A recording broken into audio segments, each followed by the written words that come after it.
ప్రియమైన సహోదరి సహోదరులారా, మీకు శుభవార్త. 2025 సంవత్సరంలో మొత్తం 365 అంశాలను మీతో పంచుకోబోతున్నాము. జనవరి 1వ తేదీ నుండి ప్రతిరోజు ఒక అంశము మరియు దానికి సంబంధించిన వాక్యమును పంచుకుంటాము. దయచేసి ఆ వాక్యములను వినండి, ధ్యానించండి మరియు ఆశీర్వదించబడండి. దయచేసి సబ్స్క్రైబ్ చేయండి మరియు మీ స్నేహితులతో పంచుకోండి. ధన్యవాదాలు.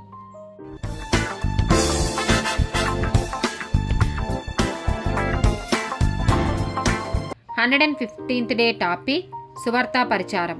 రోమీలకు రాసిన పత్రిక 10వ అధ్యాయము 13 నుండి 17 వచనాలు. ఎందుకనగా ప్రభువు నామమును బట్టి ప్రార్థన చేయు వాడెవడో వాడు రక్షింపబడును. వారు విశ్వసింపని వానికి ఎట్లు ప్రార్థన చేయుదురు? వినని వానిని ఎట్లు విశ్వసించుదురు? ప్రకటించువాడు లేకుండా వారెట్లు విందురు? ప్రకటించువారు పంపబడని ఎడల ఎట్లు ప్రకటించుదురు? ఇందు విషయమై ఉత్తమమైన వాటిని గూర్చిన సువార్త ప్రకటించు వారి పాదములెంతో సుందరమైనవి అని వ్రాయబడి ఉన్నది. అయినను అందరూ సువార్తకు లోబడలేదు.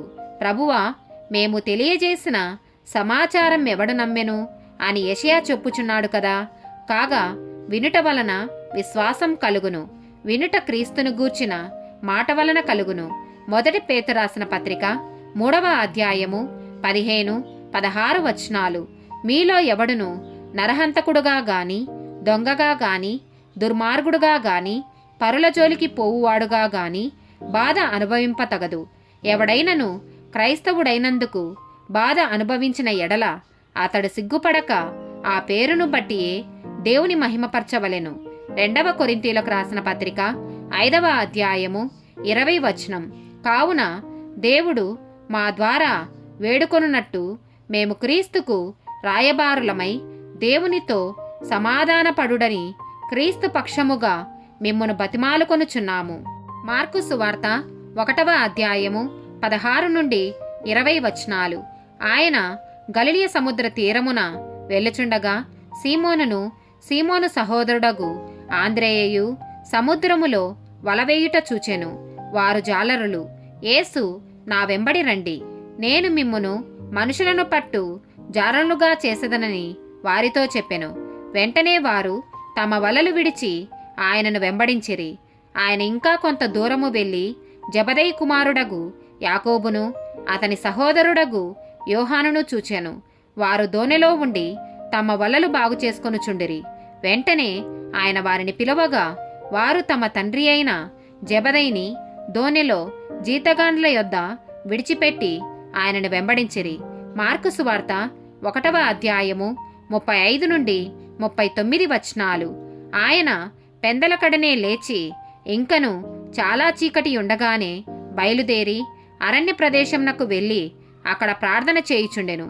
సీమోనును అతనితో కూడానున్న వారును ఆయనను వెదుకుచూ వెళ్ళి ఆయనను కనుగొని, అందరూ నిన్ను వెదకుచున్నారని ఆయనతో చెప్పగా, ఆయన ఇతర సమీప గ్రామములలోనూ నేను ప్రకటించున్నట్లు వెళ్ళుదము రండి, ఇందు నిమిత్తమే కదా నేను బయలుదేరి వచ్చితినని వారితో చెప్పెను. ఆయన గలిలయ అంతటా వారి సమాజ మందిరములలో ప్రకటించుచు దయ్యములను వెళ్ళగొట్టుచూ నుండెను. మత్తయి సువార్త 28వ అధ్యాయము 18 నుండి 20 వచనాలు. అయితే యేసు వారి యొద్దకు వచ్చి, పరలోకమందును భూమి మీదను నాకు సర్వాధికారము ఇయ్యబడి ఉన్నది. కాబట్టి మీరు వెళ్ళి సమస్త జనులను శిష్యులుగా చేయుడి. తండ్రి యొక్కయు కుమారుని యొక్కయు పరిశుద్ధాత్మ యొక్కయు నామములోనికి వారికి బాప్తిసమిచ్చుచు నేను మీకు ఏ ఏ సంగతులను ఆజ్ఞాపించితినో వాటినన్నిటినీ గైకొనవలెనని వారికి బోధించుడి. ఇదిగో, నేను యుగ సమాప్తి వరకు సదాకాలము మీతో కూడా ఉన్నానని వారితో చెప్పెను. రోమీలకు రాసిన పత్రిక 1వ అధ్యాయము 16, 17 వచనాలు. సువార్తను గూర్చి నేను సిగ్గుపడువాడను కాను. ఏలయనగా నమ్ము ప్రతివానికి, మొదట యూదునికి గ్రీసు దేశస్థునికి కూడా రక్షణ కలగజేయుటకు అది దేవుని శక్తి అయి ఉన్నది. ఎందుకనినా నీతిమంతుడు విశ్వాసము మూలముగా జీవించునని వ్రాయబడిన ప్రకారము విశ్వాస మూలముగా అంతకంతకు విశ్వాసము కలుగునట్లు దేవుని నీతి దాని యందు బయలుపరచబడుచున్నది. 1 కొరింథీయులకు రాసిన పత్రిక 9వ అధ్యాయము 20 నుండి 23 వచనాలు.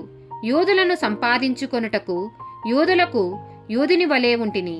ధర్మశాస్త్రమునకు లోబడిన వారిని సంపాదించుకొనుటకు నేను ధర్మశాస్త్రమునకు లోబడిన వాడను కాకపోయినను ధర్మశాస్త్రమునకు లోబడిన వాని వలె ఉంటిని. దేవుని విషయమై ధర్మశాస్త్రము లేనివాడను కానుగాని క్రీస్తు విషయమై ధర్మశాస్త్రమునకు లోబడిన వాడను. అయినను ధర్మశాస్త్రం లేని వారిని సంపాదించుకొనుటకు ధర్మశాస్త్రము లేని వారికి ధర్మశాస్త్రము లేని వాని వలె ఉంటిని. బలహీనులను సంపాదించుకొనుటకు బలహీనునకు బలహీనుడనైతిని. ఏ విధము చేతనైనను కొందరిని రక్షింపవలెనని అందరికీ అన్ని విధముల వాడనయ్యున్నాను. మరియు నేను సువార్తలో వారితో పాలివాడనగుటకై దాని కొరకే సమస్తమును చేయుచున్నాను. 1 తెస్సలోనీకులకు రాసిన పత్రిక 2వ అధ్యాయము 8, 9 వచనాలు. మీరు మాకు బహు ప్రియులైయుంటిరి గనుక మీ యందు విశేషపేక్ష గలవారమై దేవుని సువార్తను మాత్రము కాక మా ప్రాణములను కూడా మీకిచ్చుటకు సిద్ధపడి ఉంటిమి. అవును సహోదరులారా, మా ప్రయాసమును కష్టమును మీకు జ్ఞాపకమున్నది గదా. మేము మీలో ఎవనికైనను భారముగా ఉండకూడదని రాత్రింబగళ్ళు కష్టము చేసి జీవనము చేయుచు మీకు దేవుని సువార్త ప్రకటించితిమి. ఆమెన్.